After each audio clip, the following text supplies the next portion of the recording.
This is the Real Melbourne Podcast, the central point of this beautiful city's culture. I'm Alex Dickinson. And I'm Brian Hughes. Welcome back to another episode 51, where we're joined by the man himself, Swish got the juice. Woo! Adrian Swish with the solo. Got the juice. That's right. You know, it's been so long since like the first time that we had you. Like you were swishy on the beat back then, Swishy. right? Swishy. Bro, I still got people saying, was it tricky? Or like, I don't know. Because I thought it was You tricky. thought it was tricky. Yeah. I was like, damn, how are the people hearing tricky? Because I never heard tricky. Yeah. I was always tripping out. I was like, what? I still hear it. I still hear like tricky, but yeah. Yeah. But things have changed, man. Things changed, man. Swish got the juice. I thought it used to be Swish got the joints for a long time. Oh yeah, it was joints. I thought that for a minute as well. Joints. I'm like, shit, he's the plug. Let's go to him, bro. Swish got the blunts. Man, the coolest guy on the block. But man, thank you for pulling up, man.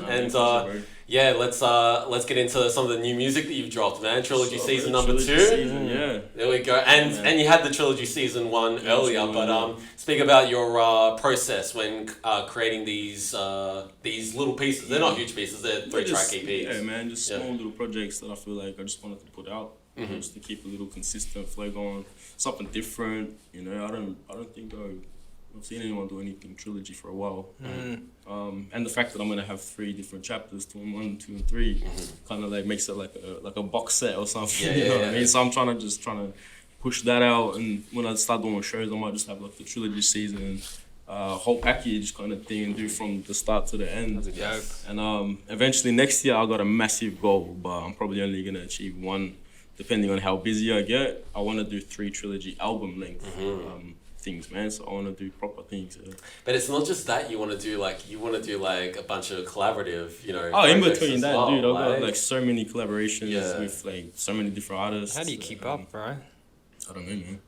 Honestly, he works on every day. Like that's how. This shit's been my life. Yeah. You know what I mean? This is my life for my whole life, technically, bro. Since I started, I treated it like a full-time thing, and it's gotten to that almost. You know, now moving out, like I said, but it's been a full-time thing for a long time, and just having all those tracks in the vault, I'm never stressing about creating something new, because sometimes I got something old that becomes new. You know what I'm saying? So you flip it or something. I'll flip it, or I'll change it up, or I might just have a beat, but when I add the vocals, it makes it new. You know what I mean? Yeah. Just brings it to life again. So yeah, definitely. So much shit in the vault, dude. Like, and projects that we've just been whipping up like on the flow. It's just crazy.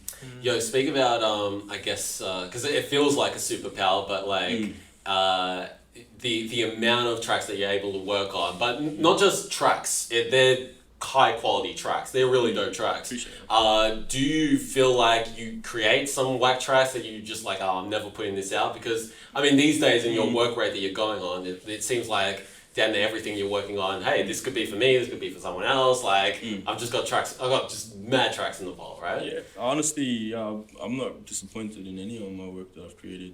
Yeah. I'm pretty.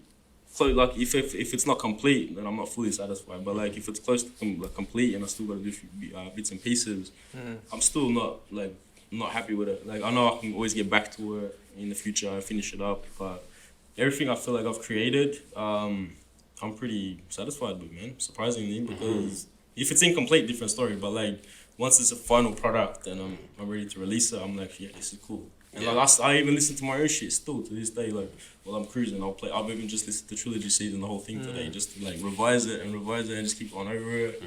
And because I want to feel it myself before anyone else feels it. You know what I mean? So I want people to listen to my music the same way I do, which I feel like I'm getting to, and I'm achieving that. So I'm just trying to be happy with myself before I give it to anyone else. Yeah. Okay. Anyone else listens to it, it's like, all right, this is how he vibes to it, you know? This is cool. Yeah, because that leads me into another question, and you probably even mentioned it already, just like, you know, working on some old tracks and trying to flip them into new, but like, how do you get away from like, oh, I'm having a bad day, or I'm not feeling creative today? Like, how do you get out of that zone? Or does it even happen for you most of the time? Probably not. Yeah. If it's not the right day for it, then it's not the right day for it. I'll just have to accept that, wait for the next day. But if it's something that I have to force, or if it's a job for someone or a verse, something, I can always pull that off too. Yeah. I could be in the shittest mood, but I'll still get work done. But to like really tune in and create, you need those certain days for that, man. Yeah. Like some days are just blessed days, bro. I've sat there and I've just produced records upon records, and then look back and I'm like, shit, I did all this in one day. Like, That's crazy. but then some days I'm like, I don't even want to do it. Like, I'm not in the mood. Like, I need to be in the mood to do it. Yeah. Unless I said, if it's work, then I treat it like work sometimes. When I'm creating and I'm in the zone, it's not work to me, dude. You know what I mean? Yeah. Like, I can sit there and really just, hours will pass. It'll be in the AMs and I'll just still be sitting there working away and not working, sorry, but like just enjoying myself. Yeah. You know, it's fun to me. But when it comes to work, I treat it like work. I have to get it done. Yeah. You know what I'm saying? So, How's the new song, the song you released, you know, with the big name Sean Kingston? How did you find that working with that? That was so random, dude. Yeah. Like, you obviously know Isolando is on that track as well. And, I never heard of him beforehand. I just I got approached by him on Instagram, so he hit me up and he's like, I want to get you on this remix. It's called Sean Kingston. I'm like, who is this guy? Like, what? Who just says that? Like, whoa, all right. So I started thinking about. I'm like, well, this guy seems like a good dude. You know what I mean? Like, he fucks with my shit. Yeah. And he wants me to get him on his shit, but he's got Sean Kingston on his thing, and I'm like, he's invested in it. You know, he's done all that. Yeah. I did the remix. You know, it's gone pretty good, I guess. Yeah. And now we actually got another one in the vault. That was a remix I jumped on, but now we got an actual original. You and Sean? Me and Sean and him as well, and Isolando. Damn. Shout out Isolando too, man. Yeah, for giving me like that random opportunity, which is a blessing, you know. Yeah. And like we're like brothers now. Like we talk like brothers. That's dope. If he was going through some shit, I was going through some shit. We supported each other, help each other, and that's the beauty of it too, man. Yeah, it's funny because I think Brian was just checking up on me. He's like, "Oh yeah, how's Adrian doing?" I'm like, "Oh man, I haven't heard from him in a bit, man. He must have a big head now with the Sean Kingston." Nah. I'm still the same. I'm my same distance sometimes, man. It's not even like personal to anyone. Yeah. Like me, I'm just sometimes when I'm on my journey in my life sometimes, bro. And this year's been a fuck year for everyone too, bro. You know what I mean? It's been shit, but that kind of like gave me an opportunity to work on myself a lot too. So the whole pandemic, I feel like it's been a blessing in disguise. Because I didn't think I'd even be where I am today if it wasn't for that. Because it woke me up a little bit, you know what I mean? And it told me life is too short to not be doing these moves and taking these big steps. If you don't take big steps, you're not going to learn. And I feel like I'm at a perfect age now to be doing what I'm doing. Moving out of home is the first step. Going on my own journey and just discovering myself as an artist more. And like tuning into a different area. I feel like I'm on vacation every day, bro. Yeah, because like there's palm trees and shit like up the road, bro. And like everything's so close. The city's up the road. Like I feel like I can network in the city more now. I'm out there more. I feel like I'm going for walks more. I start going for jogs a little bit. I'm just trying to like get to a healthy lifestyle, work a solid, stable job, and do my music on top. Yeah, so that to me is just I'll be happy as fuck. Bro. So what's the I guess you mentioned a little bit, but like some more I guess differences, you know, from living at home and you know now being I guess independent now. So differences? Yeah, differences, yeah. Well, waking up in my parents' house every day, the studio was right in front of me.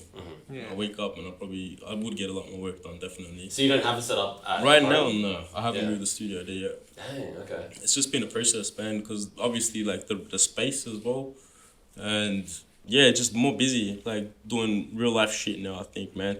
Like the music, you know, it is real life shit too. You can do a career out of it, but until you get to that full-time level, you know what I mean? Right now, it's still, like, just getting by. Because it's been a hard year, too. You know, and streaming doesn't pay for bills and shit, you know what I mean? Like, it's tough. But doing real-life shit, man, and going out getting furniture, feeling more independent is the biggest thing, you know? I feel like a fully grown man now. Like, I feel like I've gone from a boy to a man. Living in my parents' house, I kind of felt like just a boy. You know what I mean? Because I didn't have to pay rent. I didn't have to pay bills. They would put food on the table still. You know, I had it really easy, and I'm so grateful and thankful they let me stay there. And they never kicked me out or anything. You know, it was my choice to leave, but I'm just grateful for the upbringing that my parents gave me. And the support and looking after me all these years while I still pursued music. I had the opportunity to really focus on music all them years. So now music is like, I know it at the back of my hand. It's just such a natural thing to me because I've developed it through those years. So if it wasn't for those years there, man, I wouldn't even be comfortable just walking into a studio right now, like, and just naturally flowing with shit. Like, I've written hooks for people in the spot. Like, I've written verses like in 10 minutes, and I'm like, shit, I'm actually at a level now where this shit's so easy to me, man. Like, it's just, it's not even effort anymore. Yeah, you're becoming elite in your craft. That's how I feel. And that's over, like, I mean, you've, the 10,000 hour rule, like you've probably fucking excelled on, like exceeded that fucking amount of time, you know, working on music. It's been since so 2008. How many years is that exactly now? Because I've lost It's track. like 12 years, man. 2008 from now. yeah. No, it's crazy, man. That you put, but it shows with the amount of work you put out and the quality of it. How do you decide how much music you drop for yourself? Do you feel like it can hinder your performance by dropping too much music because you're just releasing? That's why with this trilogy thing, I feel like it's simple and minimal. Like I'm not overdoing it either, and it's kind of like one after the other in only 3 installments.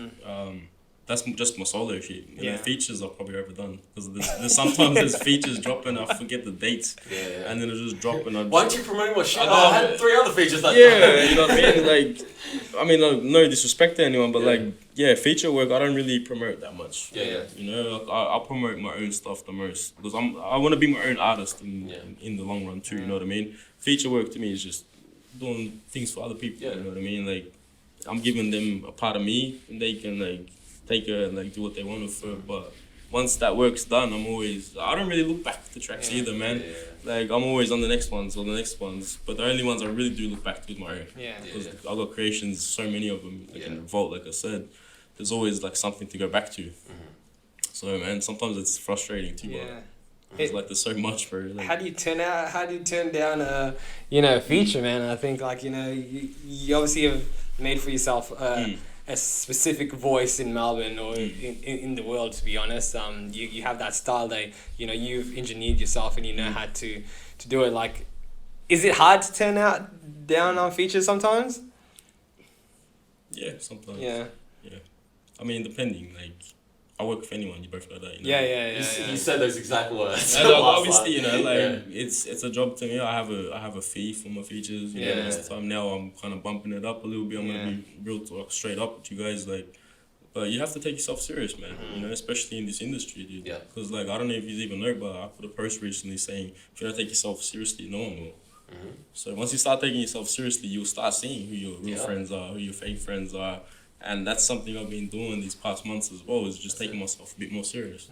And like I've had some fallouts with a few people, no name drops or anything, but you know, true colours always showing some people. What, they weren't happy with like price jumps or whatever the fuck? Certain small things like that sometimes, or there's always people still trying to negotiate with me and stuff. And like to me, I'm like, that's my price. You know, like this is what I'm doing. See, I've had a conversation. And it's not even just the price, sorry, bro. It's like the quality I'm gonna give you, you know, because I put my fucking soul into this shit. Definitely. I'm giving you a part of my soul. Like. Yeah, for sure. See, I have this conversation with Brian. He's like, man, like, ask what their prices and that sort of stuff. And like, I'm not negotiating shit with fucking with artists and their prices. It's like, you feel like you deserve that much, and you may even feel like you deserve more. But that's like, your rate. I've got to respect that rate, you know, and it kind of is what it is. Now, there's other ways that we can work, like, I can do beats for you, and then you do features for me. Like, there's things like that. But when it's like comes to like flat rate, like prices, it's like, no negotiations or whatever. Like, and but look, honestly,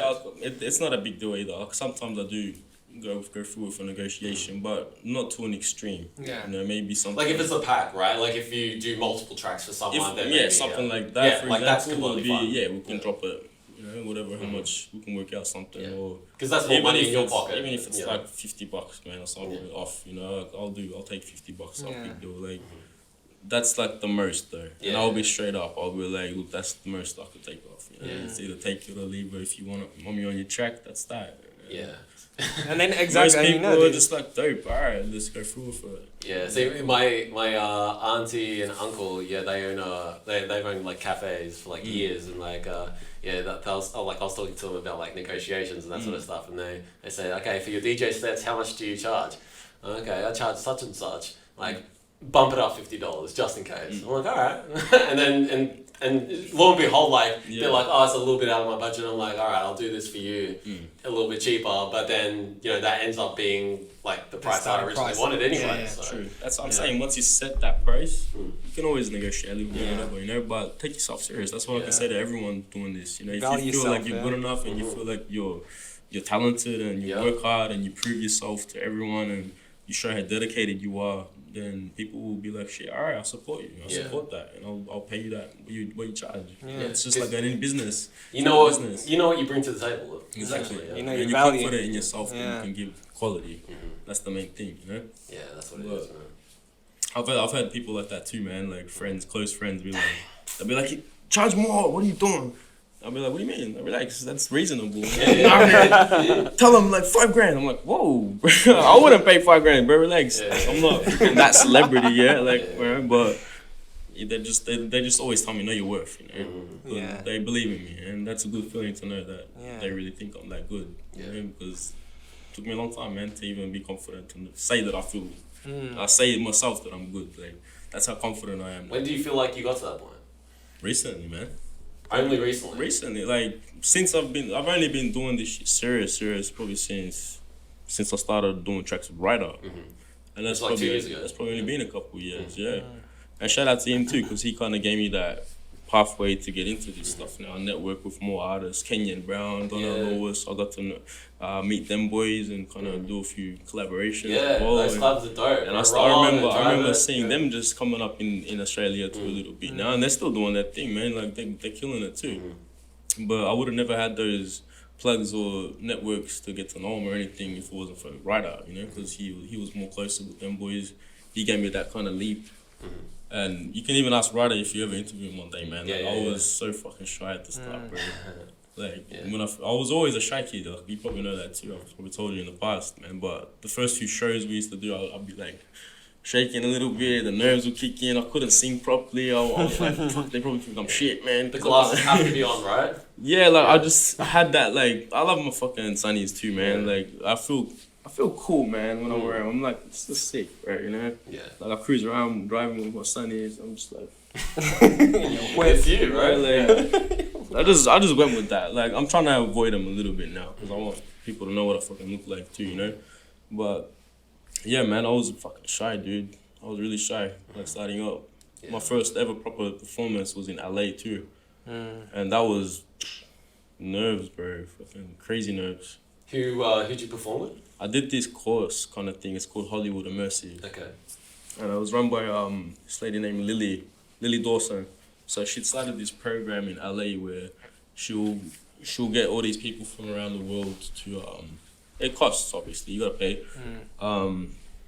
Give everyone like from around the world, you get kind of handpicked, but you submit your thing or something, I think it was, and they kind of pick out artists, musicians, dancers now, actors, and they just get a whole bunch of creatives from around the world.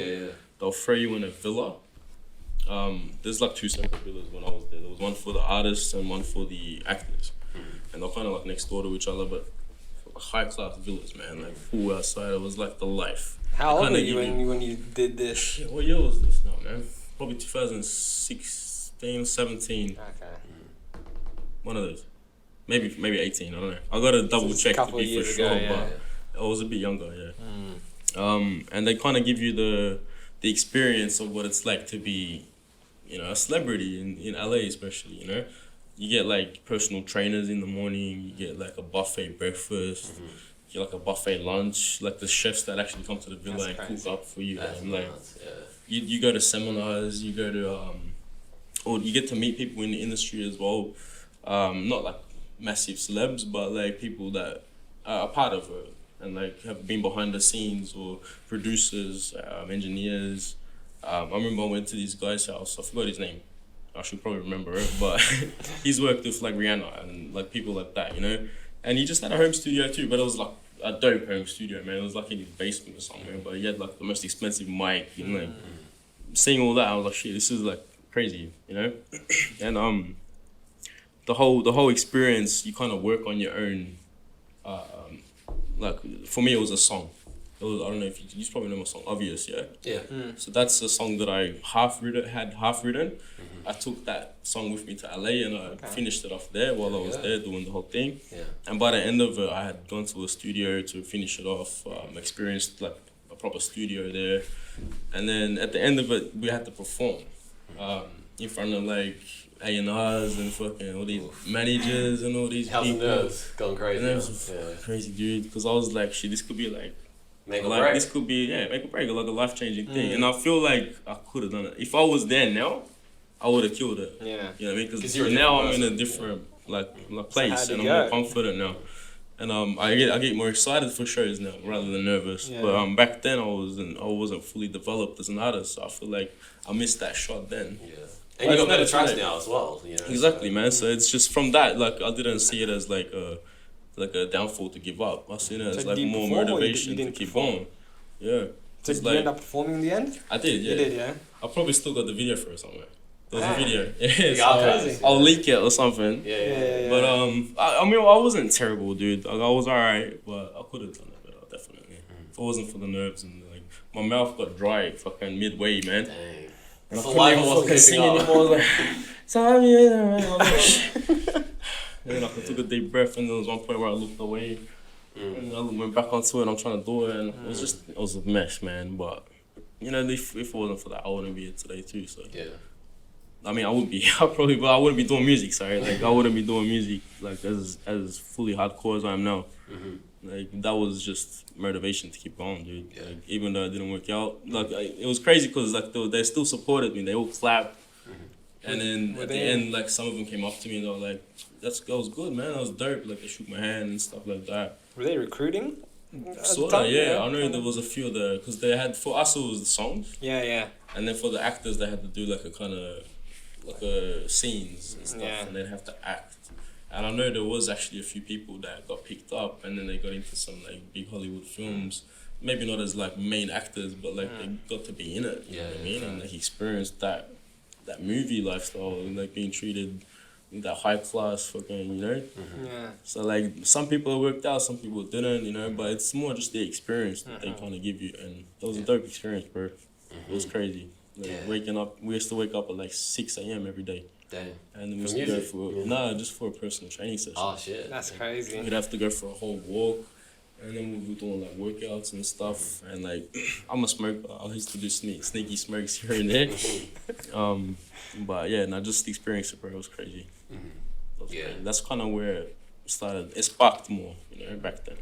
Yeah. Bit of a stepping stone, right? Yeah. Definitely, man. And experiencing it in LA, especially, that was the best part.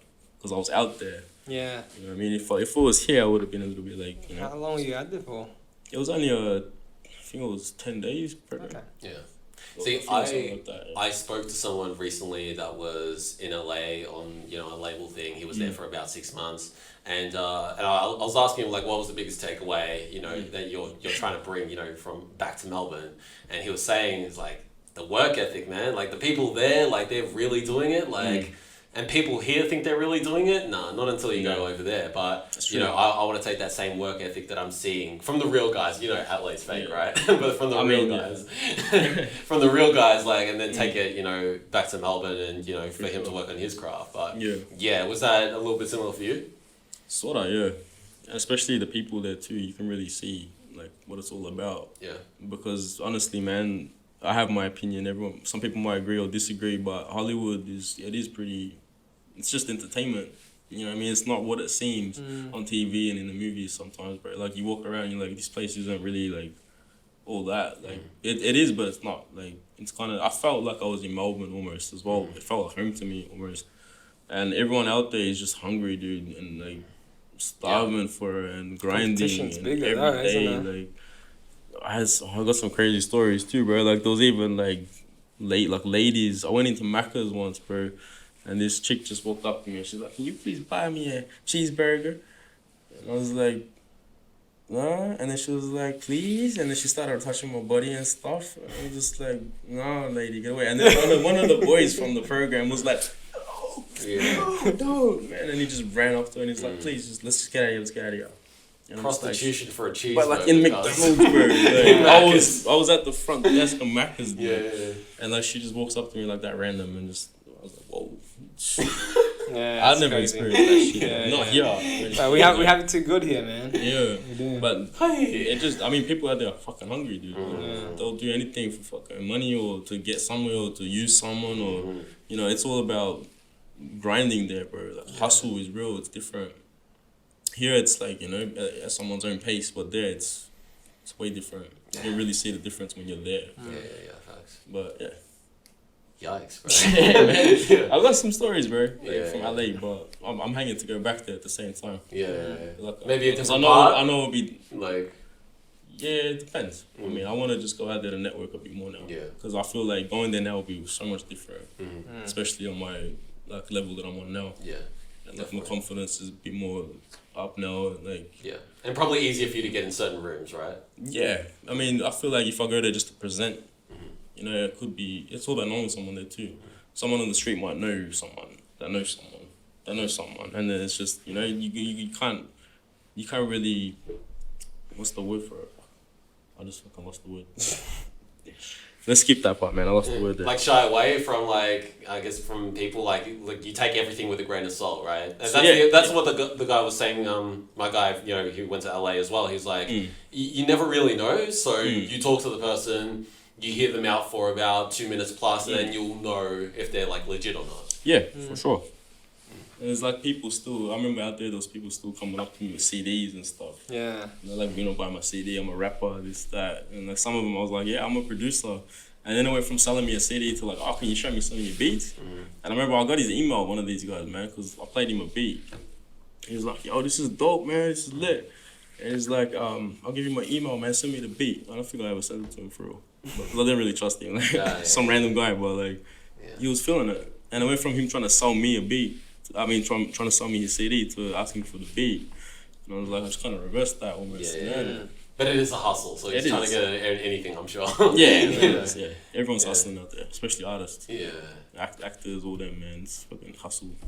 This is only a couple of years ago, and still people like buy my CD. Like that's oof. Yeah, I was. Yeah. I guess that's how you do it if you're on the street, man. Like you. In LA, like fucking buy my CD. Who's got a CD player? Bro, like how else are you gonna distribute your music? Yeah. Like USB. But the funny thing was he had a bunch of CDs, but he showed me the track on his iPod. Yeah. Like he had the headphones connected into the iPod, and he was like, "Listen to it, man." And I was like, "Yeah, it was alright. It was not bad." And then he's clicking the next song, and I'll just take him off. I'm like, "Yeah, man, it's cool, bro." He's like, "You want to buy my CD?" And I was like, "I haven't got money on me right now, dude. Like, I didn't really have much money on me. I didn't really want to waste it. It was like $10 for the CD. I should have maybe supported him, whatever, but that's gotta be it's gotta be the worst way to network. Yeah, it's a little bit in your face, like buy my CD. Yeah. Like that's what's worse than that, you know? Yeah. Like if it was the other way around, it was like, oh, do you want to just listen to my track? Yeah. And then offer me the CD after, maybe it'd be different. Yeah. But if you just say you want to buy my CD, you can't really sell yourself like that straight up. You know, you kind of go. That's how lots of people like just do it in the States. Like I think even when I was there, like I had a friend who went there as well who got harassed to buy a CD and got called like a racist and shit because she didn't want to buy a CD off this dude or whatever. Some people take it to heart. In like New York, some people like really take it to heart, and I guess you know. But why not use racism in order to get a purchase, right? Like, he played in reverse. He was really trying. Yeah, bro. He was really trying. Yeah. But yeah, maybe CDs, you know, they're just, I think USB still no one can't trust them, you know. If someone gives you USB, you don't know what it is. They could say it's music, but CD, surely. It's probably just going to be music, Yeah. But I don't want to buy your CD. I don't even know if you're good or not. And also, I'd rather listen to some other shit. Like, what is it about you that's special? You know what I mean? So it's got to be the worst. Yeah. So I feel like me with my own shit too, I don't feel like I really promote for people to buy anything like that. You know, I kind of just let my music speak for itself, and whoever wants to listen can listen. That's how I kind of do it.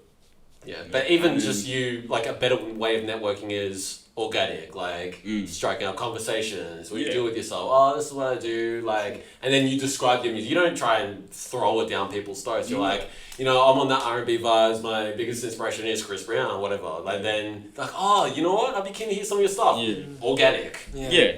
You know, but like I kind of let people decide if they want to listen. You know? You know, if it's playing or whatever, and they know it's me, I'll be like, yeah, that's me, whatever. Yeah. But whatever I post, whatever. Like if you want to go listen to it, listen to it. You have people have that choice. So I don't want to like force it. And I've never been that dude to spam anyone's DM, like inboxes and flood posts and promotions. I kind of just put it out once. I'll do promo for myself or like numbers and stuff, and I'll thank people for helping me get those numbers too, and like always like, you know, be appreciated of everyone listening, but I won't force it down people's throats, man. Like to listen to it. Yeah. And we're like, girl, listen to my shit. Or like, my shit just dropped, go stream it right now. Like, I'll never be like that. Yeah. That's not me. But I know a few people that do that. That's just how they get people listening, I guess. It might work for them, but for me, I just keep it organic, like you said. Yeah. Just natural. I won't drain it, you know. It's out, it's out. If you want to listen to it, listen to it. That's it. Speaking on music, like how like with buying music, or selling music, really. Now it's like streaming services. How do you tend to sell your music anymore? I mean, like how does that work? Is it much of a product? It's either just streams or iTunes purchases. You know, however much the album or EP costs. Some people purchase it full like that, or Apple Music's just a streaming thing too. I think, but I think iTunes can actually purchase still. Yeah, correct. But Spotify, it's mainly Spotify. Mainly. Do you get much from iTunes like payment? Because I don't know like what happens these days. I don't really have an idea of what happens since like streaming services have become so big. You know, Spotify and Apple Music, no one really tends to buy music anymore. So I don't know how that service is still going. Yeah, that's all it is. Stream.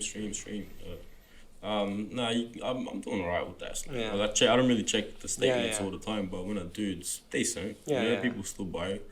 I can't really track where from or who's doing it, but there's still people out there purchasing like that, which is cool because it's kind of old school. It's old school, yeah. I even I wish I could bring back CDs and like records too, man. Like I'd actually make like a personal amount and try to sell a few to like. No, records is where it's at. Records, bro. Like for vinyl and shit. Like that's taking it back to the 80s and shit. Because look, I still. I mean, mad people still purchase vinyls. I still purchase vinyls, and I can DJ with these vinyls, and you make DJ friendly music. So and vinyls.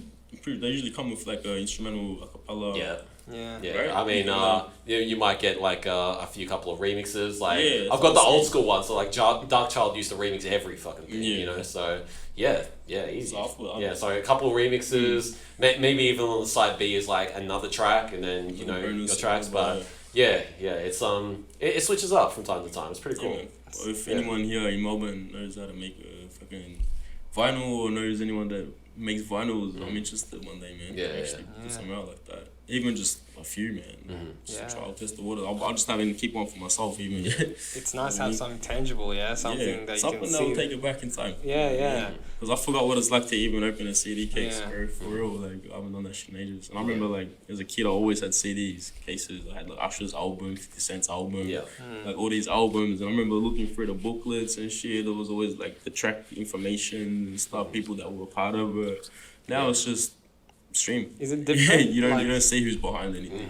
You grew up like, you know, in that era where CDs and stuff were a big thing, and that's probably where you also got a lot of inspiration to become a musician too. Is it different now, like the way that you can't tangibly sell or see your work?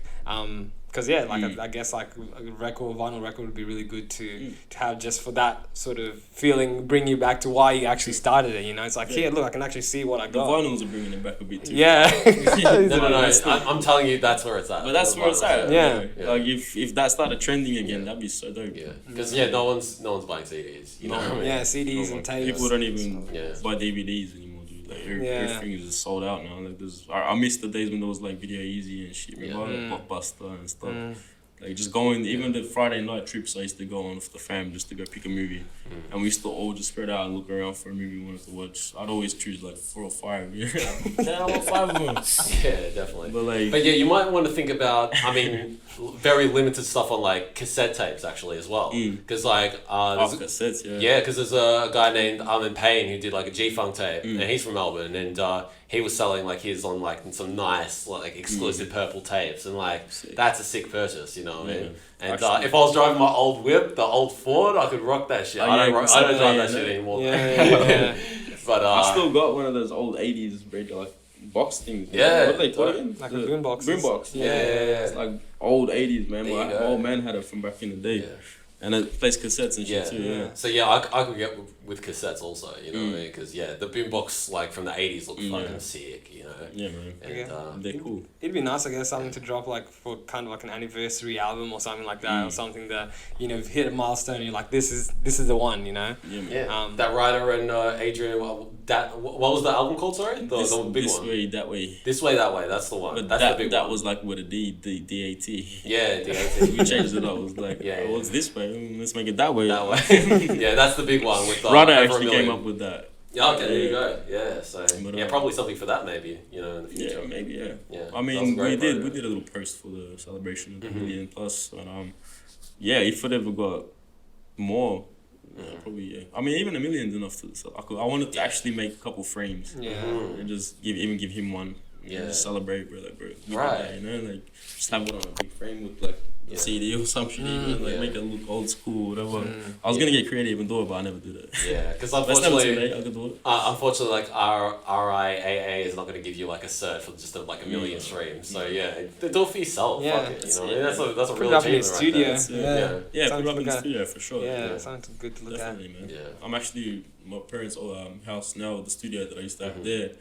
They're letting me actually keep it there still right now. So I'm kind of, it's more spacious now. I haven't got the bed and shit in there. Yeah. Put the soundboards up. That's it. Like I'm just gonna. It's more just cleaning it up now. Yeah. But I'll probably put it up in there for real. Yeah, that'd be sick. So it's still dope. I can still always go back there to record and do what I gotta do. Yeah. I feel like my parents, they only allowed me because they want me to leave part of me there. They're probably sad. Yeah, right, yeah. But yeah, man, it's good going back there too, just to work, see the fam, Yeah. and then I'll go back to my own house now. It's crazy. Yeah. But Yeah. the joy of living at home, it's crazy that you moved out of home in this like odd time, you know. Odd time, man. Yeah, It kinda how was happened so that, fast, bro? I Like, wasn't even prepared for it. yeah. You know, I was not even prepared for it. It just happened. Like I got approved the same day I went to the inspection. That's crazy. Like I went and inspected it, and then she was like, "Oh, CD, you like it?" She was like, "Yeah, it's cool. It's actually nice. Whatever." Yeah, I mean, it's got potential. It's nothing special. You know, it's a little unit, little bathroom, little kitchen, a couple rooms, like a living room, and then there's a little bit of like a dining room, like not room, but like area I could put a table. But I was like to her, yeah, it's cool. The location's great. You know, it's close by to the city. If I ever need to get into the city quick, it's still not far from my parents' house. It's only like half an hour. And she's like, all right, cool. Well, I think we can go through. Yeah. Did you She's negotiate? like, Like, she's not an artist, so you can negotiate it, right? No, there's no Because issue. I've got some family members that negotiated their price. I got a couple of family members that moved out recently, and because of COVID, they were able to get some pretty good prices. Yeah. Damn. Yeah. I didn't. Dang, bro. It is what it is. It's a nice spot though, man. Yeah. It is, yeah. I mean, So- you're paying for the location. I Yeah, guess. you are. Yeah. But it's still reasonable. It's alright. Because if I was even gonna live back in my area, still it probably would have cost me the same. Even though I could have probably got a bigger house back in my area for the same price, Right. but the location is what you're technically paying for. Too. Closer to the studio then, right? 10 minutes, man. Yeah. 10 minutes away from the studio. I'm gonna be 10 minutes away from my new job too. Yeah. So everything's just boom, boom, boom, close. Nice. There's like Essendon DFO's up the road as well. There's like a whole strip of restaurants and Yeah. cafes. There's like a whole strip of palm trees. I'm just like, this is cool. Changes I the can get energy, used to man. this. Yeah. Yeah, I have. But yeah, it changes the energy. And I have a friend who lives in like Melton, and he's got a family member who lives in Essendon area, and he every time he comes to the area, he's like, bro, the energy I feel when I'm around this area, you know, seeing, like you said, seeing people as soon as you walk out or your house, you got the shops there, it's very social, very close, like different things. Exactly. Yeah. And there's also a milk bar across the road from me too. Milk bar. That's it. Like an old school milk Yeah, bar. I love those, bro. Yeah. I'll take a photo of it and show you guys. Just like Yeah. a full old school milk bar. Yeah. I fucks with that. And hard we to made find friends those. with the lady there too. Oh, yeah? So, it's just like, oh man, everything's just so. You're a local now. Yeah. I'm actually, funny story too, man. One of the guys that lives in the same building with me, man. I literally bumped into him outside. He was having a cigarette at the front because there's no balconies. Yeah, so like if you want to go for weed or joints or smokes or anything, bro, you gotta go kind of downstairs. Yeah. It's not a lot of stairs. It's a fair. And it's a few, but everyone you gotta go. congregates there. Some, not all the time, but you might bump into someone having a smoke or whatever. Yeah. But when I can't remember what day it was, but I was walking past and I seen him having a smoke because I already kind of like bumped into him before that when I was moving shit. And he was like, "Oh, do you need help or anything, man?" I was like, "I'm good, bro, appreciate it." And then when I seen him having a smoke, he was like, "What's happening, man? Like, I didn't introduce myself last time forgot his name. Sorry, bro. But You're forgetting names left, right, I center, will bro. remember What's next going time. on? Next time I see you, bro, well, I'm gonna hit you up on Instagram. If you see this, I'm gonna print it in my brain. All right, got you. You're a sick guy. But yeah, we just randomly got into a discussion. He was telling me about how he wants to start rapping, and he's from the Philippines. He's been here for a year and a half, and like I never even brought up anything music. Bro, he just telling me something about rapping, and then I looked at him. I was like, bro, I'm a musician. Like I work at a studio. Like if you ever wanna, get some like mentoring or even just get out of your show and actually do some recording, like we actually run a studio. And then he was like mind blowing, and he was like, serious, bro? Like fuck, I've never just bumped into someone randomly that works at a studio. I'm like, well, now you have, dude. Like there you go. And then we swapped Instagrams or whatever, and I said, check out my stuff if you want, man. If like whenever you wanna come through, you're more than welcome. And that same night, he messaged me. He was like, bro, your stuff's legit as fuck. And then I'm on his stories now. He's posting me while he's cooking. Like he was playing conversation in the background when he was cooking the other night. I'm just like, shit, like it's crazy how you can just meet people like that, Yeah. And like, shout out to him too, man. If you want to come to the studio as well, bro, like that's what it's about too. People that have that little interest and like little part, like dream even, like I try to make that a reality and like for them almost, like give them the opportunity to bring their dreams to life. Yeah. You know what I mean? On a big scale because of the quality that I'm providing for these artists out here, Because I'm really doing the work for them now. Yeah. They come in the booth, they do their thing, but everything else is for me. I'll handle everything else and I'll polish it up and I'll make you sound like a superstar. You know what I mean? That's how I treat my job. That's my job. I feel that, man. I want to go through like a quick rundown. Like it's been a minute since we've talked for a podcast, so I want to go through a quick rundown, if you don't mind, of like some of my favorite tracks that you've dropped, features and mains. Yeah, man. We can start off with the obvious big one, the Let You Know joint with Ryder. Like from down to like picking the beat and working on it, and final product. And yeah, quick. I'll just run through a bunch of fucking songs, and you just go crazy with it. Done. Yeah. So Let You Know first. Let You Know, yes. Alright, so how it came together and all that stuff you're saying? Yeah. Okay, Yeah, and even so- just down to the beat and that sort of stuff as well. Yeah, alright, well the beat, I originally sampled that track, the Always... What's the original track again? Jarrell and the Shanti, Always on Time. Always on Time, yeah, Always on Time. I had the guitar from that at the start, and then I made the beat around that. And then when it came to me and Ryder making the album, putting it together, he was just, he'd come for sessions and we'd just be blank with canvases, man, just like empty canvas. And he'd be like, pull some shit up, man, what have you been working on? And I just pulled it up and I saw him, I played the beat and he's like, yeah, this is cool, we could do something with this. I had that little part for it already vocal-wise, I had ideas and little bits and pieces. And then he kind of like did his part and then we pieced the rest together. The vocals were done, but then we were like, we can't use the original sample. So Ryder had some guitarist or someone that played the same guitar chords. And because I didn't want to keep it in the same pitch as the original, so I think I pitched it up. Yes. Yeah. 170 So even though the guy sent me the guitar chords in the original key, I still pitched them up and it made it sound a little bit like different. Same but different. Like I didn't want to keep it the exact same, and we didn't want to use the original sample, but it still sounds like the original sample. It's still the same guitar chords. Man, it was a really quick whip up. Yeah. And you're not even mentioning the chorus, because you flip fabulous in the chorus. Yes. Yeah. So that kind of just flowed as well, man. Like I don't know how that even came into the picture with that flow, but that's a vibey track, that original one too. So we kind of gave it that old school element, like a mix of two old school tracks that were hits, like into one now. It's a different vibe, different flows, different everything, but new still. You know what I mean? And you're a visionary for that because this is like one of Brian's favorite songs at the moment. It's the Gecko and Stefflon Don track. They sample it the same way. It's not in the same key or anything, but the beat is just so fucking similar to yours as well. So you're a kind of visionary for that, so that's pretty sick. Yeah, bro. And that's a huge track, Link Up, it's Link Up, track, for sure. Similar vibe, that one. Yeah. Oh, yeah. You've heard it or no? Not properly. Oh, I've got to show you then. Yeah. Okay, Get That with Mikado. Get that. Hey, before you even get to that, that's probably one of my favorite tracks that you've released, bro, man. That is too, bro. That is a vibe, man. The fucking guitar on that. That's not even a real guitar, bro. It's not? No. Man, it sounds so good. Right. It's amazing. You did some great stuff on that, bro. Yeah, there's a solo part of Makada's verse too off the guitar. I don't know how I pulled it off like that, man. Like, I was so proud of that shit. Yeah. Like, I remember I sat there once and I went through there's like the parts in the track and I just played the guitar on its own. And I was like, shit, man, it sounds so much like a real guitar, but I don't know how I pulled that shit off, bro. I think I used Expand. Okay. That VST. Have you heard of Expand? Nah, Expand 2. Yeah. It's a VST. I think it comes with Pro Tools, but I managed to get on FL. Yeah, dope. But sick sound on that, man. Yeah. I love sound. I'm a dude. I'm always trying to find new sounds, bro. Because if I'm stuck with the same shit, like I can't really explore new shit. You know, I like hearing good sound, new sounds.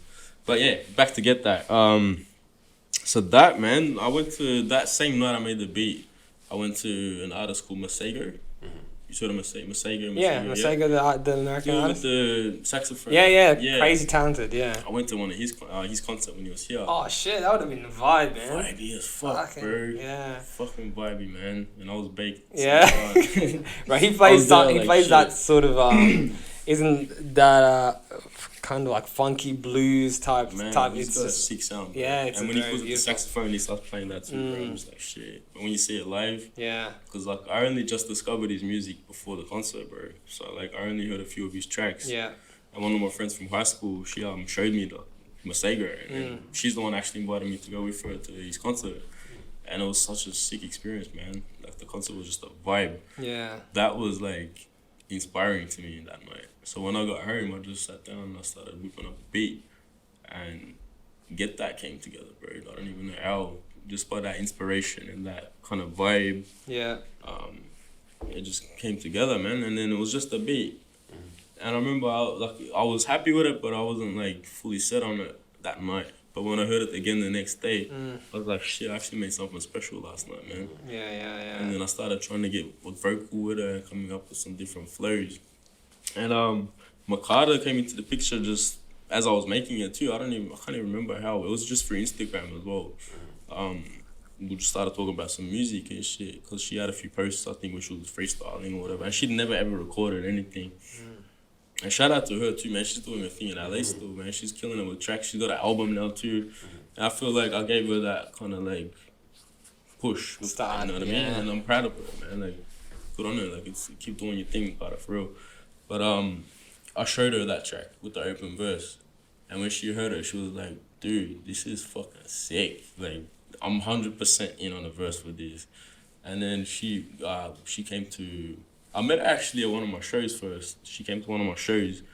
And then after that, me and her just vibe, like, best of friends, man. We had the fucking biggest laughs, man. Like, I never laughed that hard with someone in my life. Like, to the point where we were both in fucking tears, man. Like, she's just a funny fucking person, man.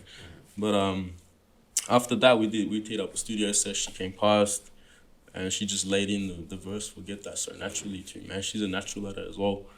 And after that, we're like, shit, dude. Like, we had it on repeat for like weeks. Yeah. Like, both of us, and we both just so made. Like, we made this shit. Like, this is a fucking vibe. Yeah, and still to this day, I'll jam it here and there. I'm like, this is a vibe, man. And let me serenade you with this guitar. Right, it's amazing. It's beautiful. Yeah, bro. And it's grown on me over time. Like at the start, I swear you said you weren't really feeling it. Yeah, you weren't really feeling it that much. But what I appreciate about it the most now, and what I've come to find about it is, it's a really great song. But it's not in like a popular key. Like, it's actually in like the least popular key in like in like current music. Like, you'll barely hear any like popular tracks that are in. I forgot what key it is, but I know what it is on Serato. It's like 6A, 6B, whatever. But yeah, in that key, not a lot of people are doing tracks in that key. Even like big artists like Drake and Chris Brown, they're not doing tracks in that key. Rarely. So, you know, that's big props for, you know, trying out something. To me, I love that. I love hearing that, because I don't want it to be the same as everyone else. Like, I want it to be different. And the fact that it's a very challenging the fact that that track just speaks for itself too. Like, I never even paid attention to the key of it either. I just let it breathe and be its own thing. There you go. Own creation, and I worked. You know, I fuck with it. For sure, bro. Okay. I'm just going through a few here because you got joints, right? So talk to me with Remedy. Talk to me, okay. That's another beat I made too. Yeah. I remember making that beat too, bro. I remember that part was my favorite part when I did that, bro. Like, it just had that sick swing to it. Yeah. And I had the hook down. The talk to me, talk like that. I had that all down, and then I had a little bit of the verse at the start, and then I just put it away. Yeah. It's like I never looked back for a bit, and then I started linking with Remedy on some stuff, and it was like, bro, you got anything like working on or anything? And then I was like, I remember that Talk to Me beat. I remember that hook. I was like, dude, I think I got something, man. Let me send you. I feel like you will sound dope on this. Sent it to him, bro. He sent me a verse back, and I was like, boom. I finished my verse. Boom. We got something. Like sometimes I don't know how it just comes together so perfect with certain artists, man. I like to get that with Makata. Talk to Me with Remedy. Like sometimes it's just perfect, man. It comes together so perfect, bro. When I hear it back, I'm like, this is exactly how it was meant to be. And this is exactly the perfect artist I was meant to get on it as well, man. Yeah, definitely. So the fact that it comes together like that sometimes, bro, is amazing. Yeah. It's like blessings, man. Like, yeah, most that's I've DJed with that track. We put it on the I was telling you, I've been teaching you how to DJ. So you gave it to me in one of the packs, and man, it's a bop, bro. It's a vibe, man. And we got like a part 2 coming out soon. There we go. It's called Touch It for 2. Yeah, there we go. Okay, a more recent one, I guess I'll work it out with Bitner, because songwriting and melody is just so elite to me. You know, I was so impressed when listening to that track. Appreciate it, man. Yeah, that was a cool track too, man. Like I obviously like with all the people that I get on my tracks, I always send them that empty part. Yeah. But that was another one that I was kind of sleeping on a little bit. I had it done. All my parts were sort of done, and then I just waited, man. It's just a waiting thing, I think. It's like until you talk to the right person, or in the moment, even it could be random as fuck. I think I just twerked a bit now, man, and he was like, bro, send me whatever. It's always that, send me what you're working on. Send me something. And that's how most of these tracks come together. That's that. And then it didn't take him ages, but it took him a little bit to get me something back. But I remember when he first sent me a little video snippet, I was like, dude, you killing this. Like, keep doing that right now. And then he sent it back, and I was like, yeah, that's dope. I don't want to overkill, so I'll ask one more. Always There with Alex Dickens. Nah. No, did you have any songs to ask? I see Healing's on your list. Healing's on my list. I don't want to overkill, but Healing's because just I feel it was just a very different track to like what you've done. Hassy vibe, man. I actually fuck with that track. It was good, man. Here and there. Yeah, it's different. It's got a good vibe to it. It's like a feel good house kind of vibe, that one. But I actually started doing a dance track with Israel. That I don't know if you heard that one. I don't know. It's that track by Donnell Jones. You know what's up? I'm feeling. Oh, yeah. That one. And you flipped to it. We flipped it, man. We made it like a full banger, bro. And like this shit goes off, man. Like we got big plans for that in the DJ house scene. But that's kind of the vibe that Israel wanted to start going on, and we started doing like a few dance records. And me, by origin too, bro, I actually have that dance house kind of element. Like I made heaps of house tracks back in the day, bro. Like even Melbourne bangers, bro. I went through that phase. So I used to DJ, remember? And I used to do a few clubs, like like that kind of shit. Which is ancient. I still got a few things on SoundCloud, by the way. Like my old shit, bro. Adrian Love shit. Adrian Love. That was my DJ name. There we go. I'm like, wow. Searching it now. Yeah, for sure. Adrian Love on SoundCloud. You gotta listen to more bangers. There you go. But I was on that little bit of a dance house vibe, man. So Ryder actually picked up on it, and he was like, dude, we gotta make a house track together. I was like, I bet. And then you were like, oh yeah. That came after, man. The beat was that track came together like. I love when I have sessions like these where you just start from scratch, and by the end of the session you have something like from scratch. But I meant like down to the chords, down to the drum, everything that it was involved in that track was from scratch. That's crazy, you know what I mean?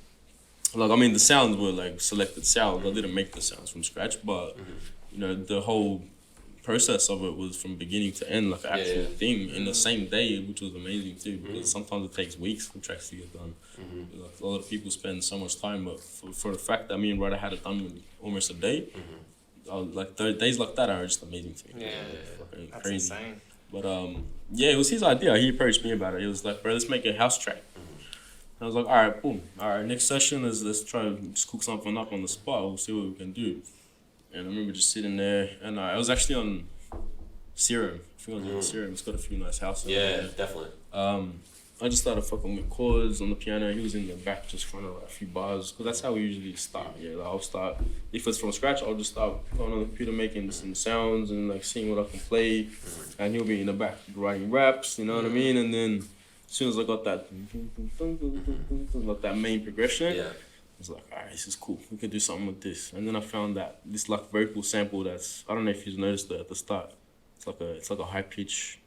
I don't know how to kind of do it. Yeah, okay, it's so a that was a vocal vocal then. sample. Interesting, yeah. Yeah, You probably that- just filtered it down so it didn't sound like a vocal. Yeah, that fit really nice with those chords. And then Ryder started laying in his part first, I think. Because I did my part last on that, but the only thing that I did that day was the that kind of melody I did with the vocal. Yeah. And bro, I used a sick, a lot of producers and stuff probably know about it. Nectar. Okay. It's a VST plugin where you can like pitch down your vocal, but it doesn't put it out of key. Yeah. So I did that with my voice. I made one of them low and then one Yeah, of you them high, talked and about I did that, like a 3 thing, and it made it sound like a layer of sick. Like it sounded sick. And I used that for the drop. And then let me be the one that changed your life. Like, yeah, I peaked that That because came that's later. in lower. That came Okay. later, yeah.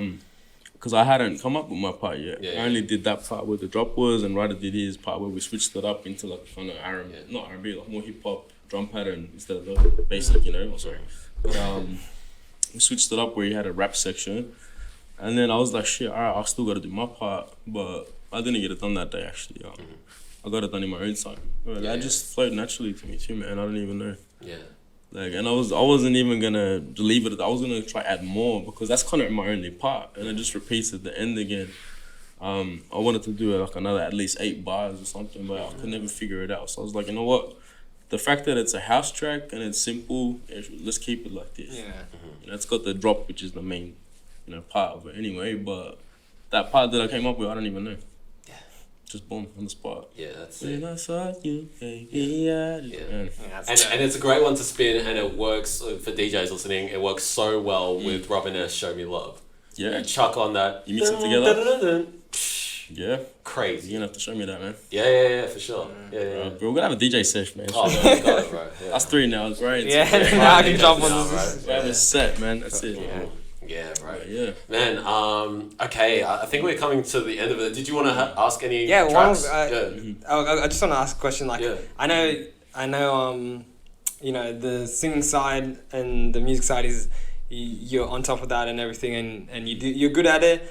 How are you finding like being taking more work now as an engineer and mixing and mastering and stuff like that? How are you finding that side of it's taking this? up a lot more of my time. Yeah. From being a solo artist. Yeah. But it's fun to me, man. Rewarding, yeah. Like it's work, but it's not work.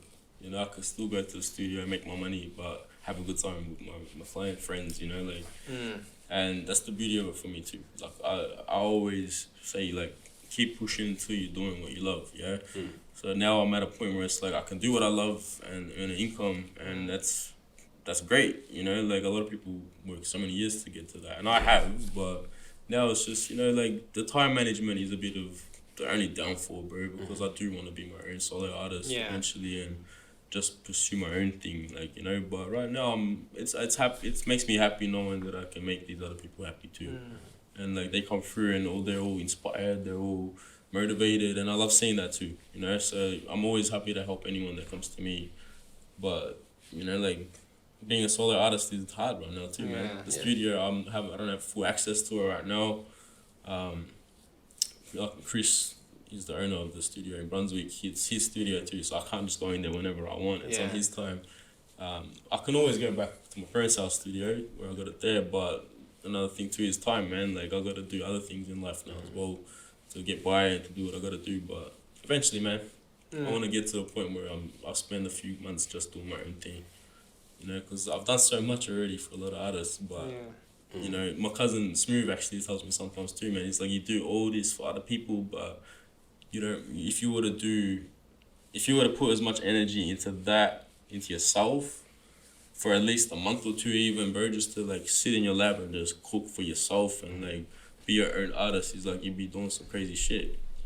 And I was like, you're right, bro. Like if I spend a solid month just on my own in the studio, I'll probably cook up some fire, bro. Like, which I feel like I most of the time do. Like, I'm always cooking shit that I feel is dope. Yeah. And different and new, and I'm trying new shit, you know. But do you ever take a break from music? It's something I always ask this guy because I know, like, as a photographer and videographer, I like to like take time off and be like, I don't want to think about this for a while. Yeah, no, definitely, man. These past days as well.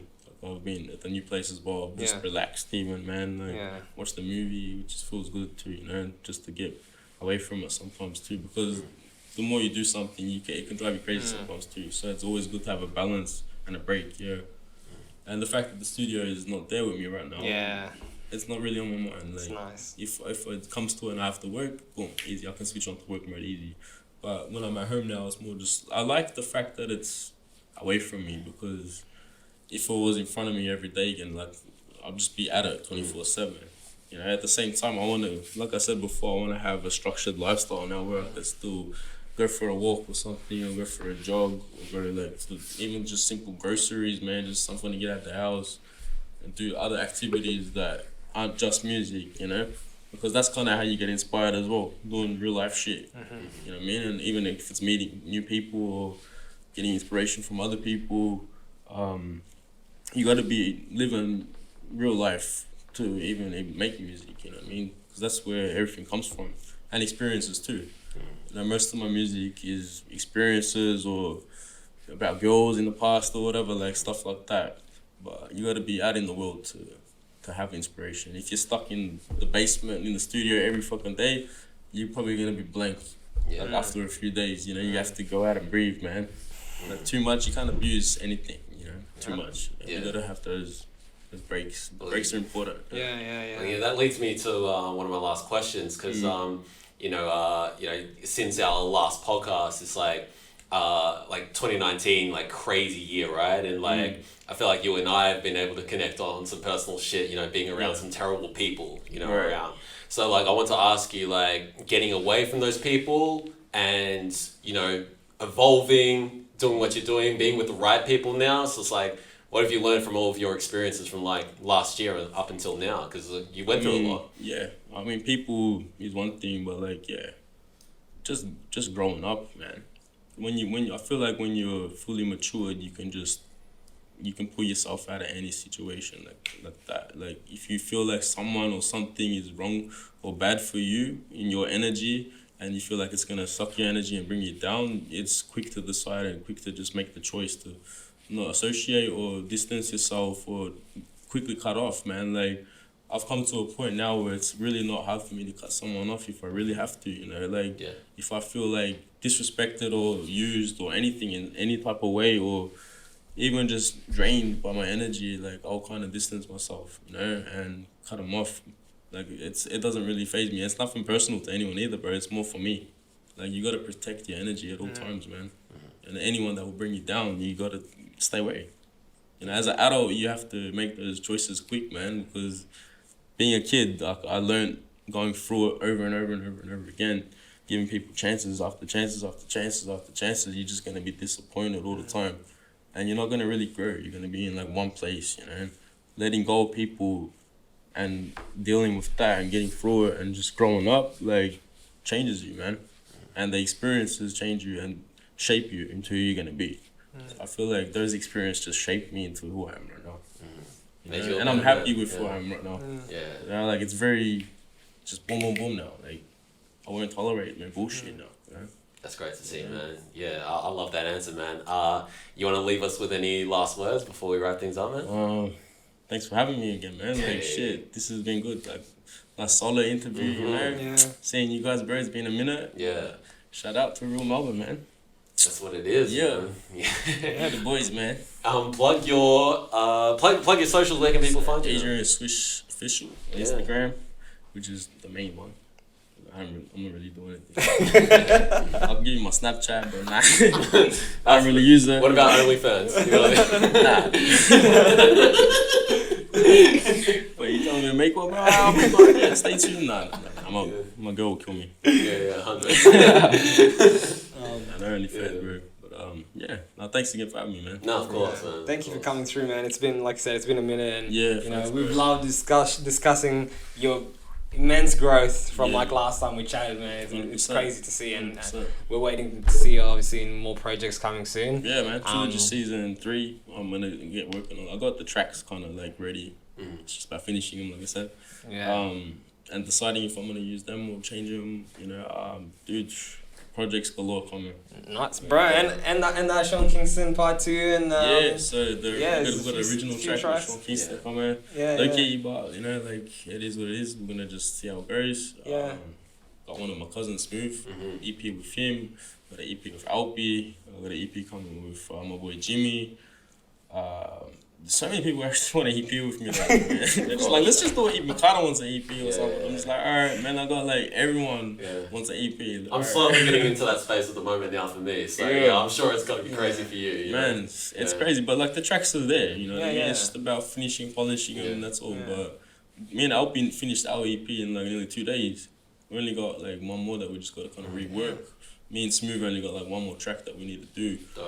Me and Ryder have like another whole album that we haven't even released. And now we want to even start getting onto remember Switch Lane? What did I do with him? We want to do a Switch Lane part 2. So there's so much, man, so much. But it's just all in good time. All at the right time.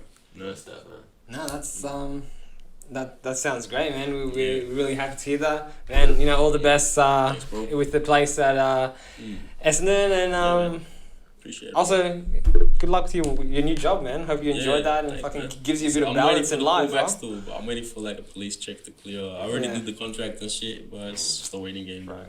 Easy as. That's what it is. That's what it is, boy. Thank you everyone for listening up again. You can find our content at @TheRealMelbourne_ on Instagram. You can go to realmelbourne.com to find podcasts, playlists, mix shows, etc. And once again, love one another, appreciate the environment, and be grateful for what you got. Amen to that. Cheers. Thank you. Shout out Real Melbourne.